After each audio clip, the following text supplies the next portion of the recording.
Hello everyone, আমার সম্মানী আপুরা ভাইরা সবাই কেমন আছো?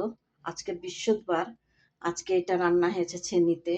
এখানে পালং শাক দেয়া, বুট দিয়া, সিদ্ধ করা বুট দিয়ে আর কি রান্না করা হয়েছে। এই যে মাশাআল্লাহ তাবারাকাল্লাহ। আর মাংস দিয়ে এরা এভাবে খায়।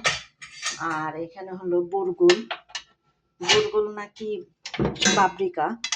এই যে একটা রান্না, এটা পাপরিকা। পাপরিকা মানে আমরা গমের ভাত বলি এইটা। আর এই যে লেবু দিয়েছি, আমরা যেহেতু খাই। আর এখানে সালাদ আছে,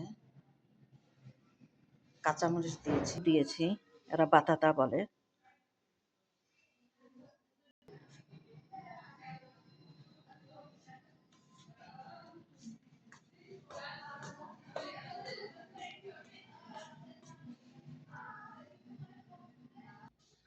তো সবাই সুস্থ থাকেন, ভালো থাকেন।